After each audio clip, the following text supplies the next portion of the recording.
Welcome back to More Dragons. The prompt for this drawing is Briar, and obviously since this is still for Smogist, it has to be a dragon as well.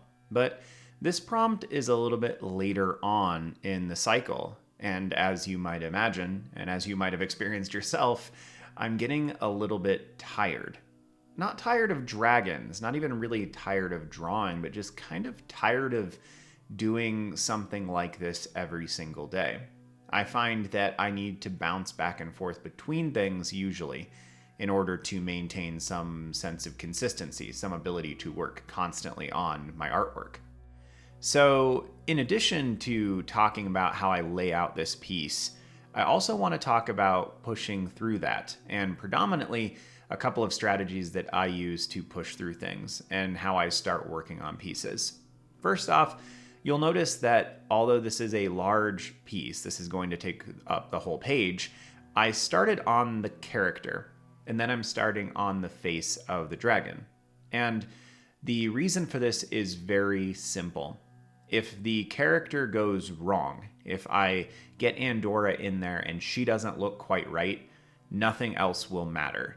So I'm starting with the most important components, and then from there I'm kind of expanding out.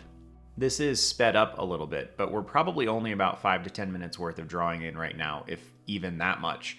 So if I ran into an issue this close to the beginning, it really wouldn't be that big a deal if I had to move on, if I had to start over. And I want to know that quickly. In a lot of my work over the years, especially in going to art school, we often started paintings by covering the entirety of the canvas.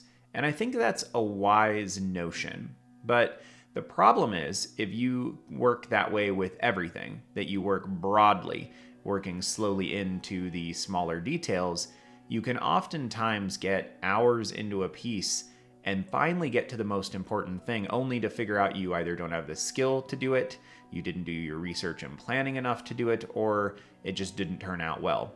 Sometimes when you're working with a medium like this, where the result is more or less permanent, that can be really stifling and really discouraging. So I will tend to start with the most important parts of an image first. This obviously lets me know if it's going to work out at all, but it also alleviates some of the stress.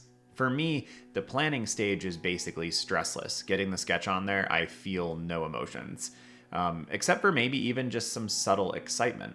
But when I start working through the face of the dragon, the little character that I'm getting on here, those kinds of things are stressful. So the quicker I can get that out of the way, the better.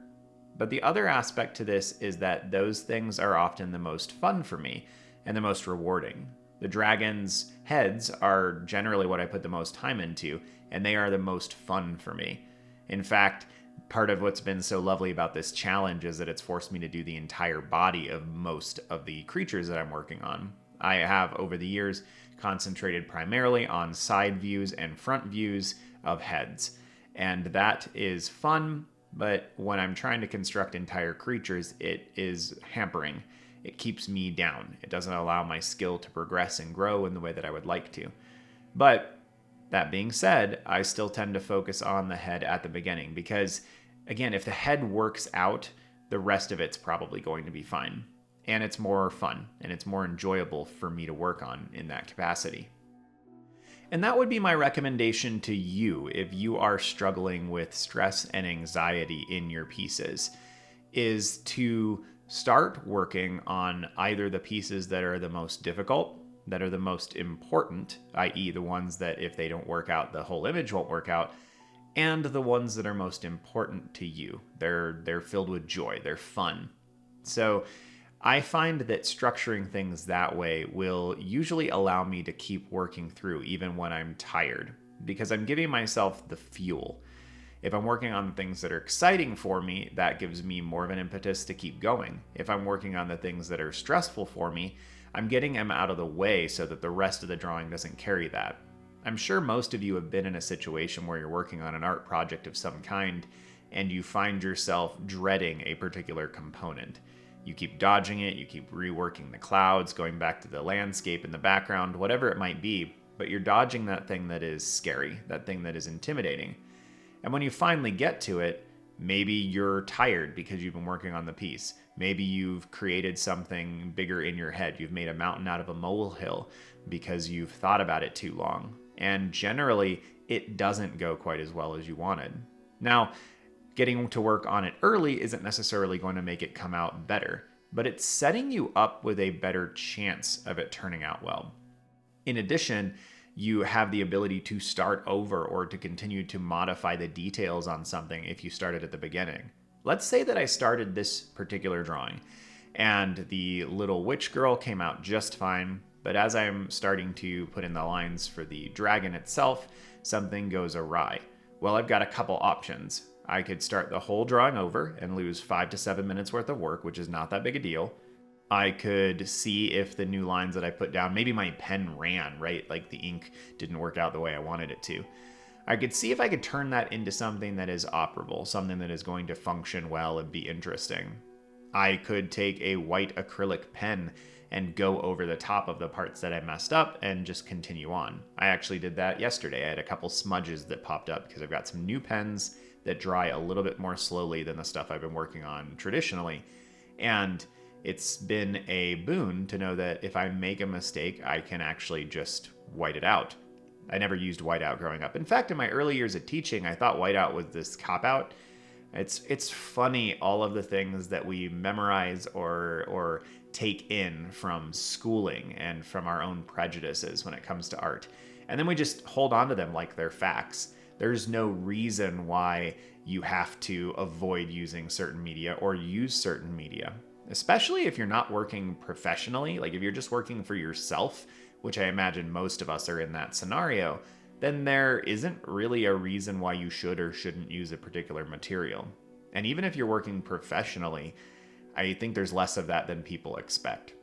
I know that I went to art school and acrylic paint, for example, was really disdained and maligned. It was something we used only in the basic level classes where we were like getting used to how to use a brush, but every advanced painting class used oil paint. And the assumption was just this is better, it's more expensive, the colors are more vibrant, this is what real artists use. It took me a long time to realize that acrylic is just its own medium. It is different, it dries faster, you don't have quite the ability to blend things like you do with oil paint, but some of those can be overcome. And some of those are just features, they're not bugs, they're just a feature of the medium.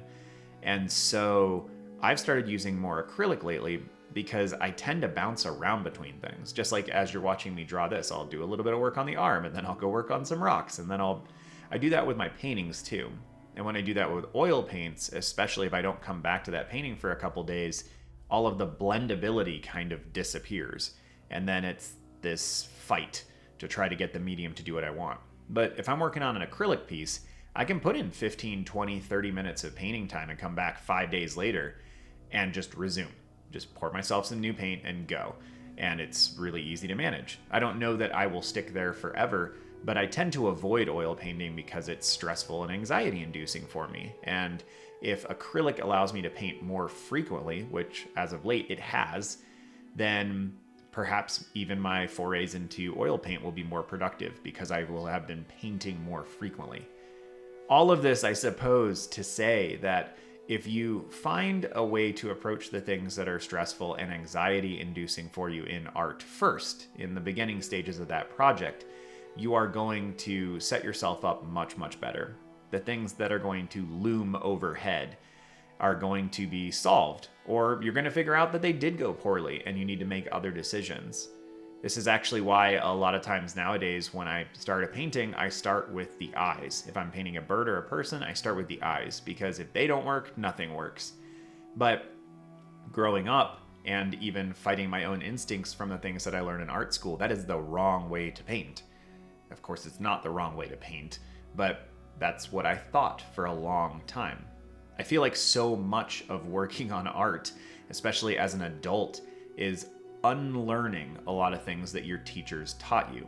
It makes me really cautious when I'm talking on this platform too, because there are good and better ways to do a thing, but I struggle to say that there is a right way to draw a thing. I can tell you 10 different ways to plan a drawing, to start a drawing, to ink a drawing, but I can't necessarily tell you the best or the right way.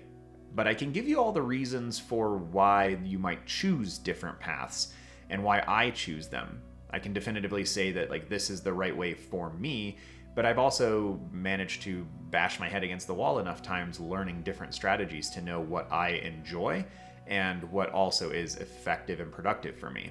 And I try to find a harmony in that space, something that is both filled with joy, so I keep coming back to it and I keep drawing, because again, this is a prompt that is far on into the month.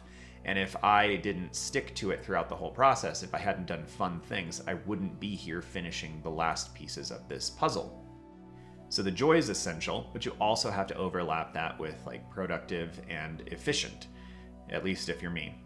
But I am going to be doing more content on here that's specifically on how to do things.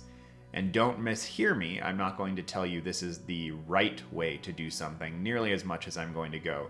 Here are a couple strategies for planning out a piece. Here's a way to fix issues that happen with your ink drawings or with your pencil drawings. And I would love to hear from y'all in the comments as far as what mediums you would like me to work on and what kind of strategies and concerns and issues you would like me to touch upon as well. So if you want to leave that below, I would love to hear that. And if you want to hear stuff about painting specifically, I would like to hear that as well, because I kind of feel like this channel is gravitating far more towards drawing and less toward painting. And so I may end up starting a similar channel at some point that is just, watercolor, acrylic, gouache, and oil. And it's just strategies for things like that, because I spend a lot of time teaching both, but the audience on this channel seems to primarily be a drawing audience, and there's nothing wrong with that. I really waffle back and forth whether I like watercolor or I like ink drawing the most out of all the mediums that I've spent time with. And the nice part is they overlap really, really well. So thank you for listening. I know this has perhaps been a little bit rambly, but the idea is to give you some insight into some of these pieces and my strategies, and also just ramble as per usual. So if you're looking to join a Discord community, we have one, and it's linked in the description below. It's just a small community that works through, artistic struggles and gives some feedback to each other on what we're working on. If you want that, there are also places just to share your work so that you can just be like, hey, look at this, I'm so excited about it. And people won't critique it, which is important, I feel. I think both sides of that are important. Thank you to patron Who, What, Where, When for your continued support. And to all my other patrons as well, thank you for allowing me to do this and to put the time into these things. There's a link to the Patreon down below. It gives you access to some private videos that are sketchbook tours, my world building sketchbook, and some other things along those lines. But mostly it just allows you to support me and what I do here at the channel. Well, have a good one, y'all.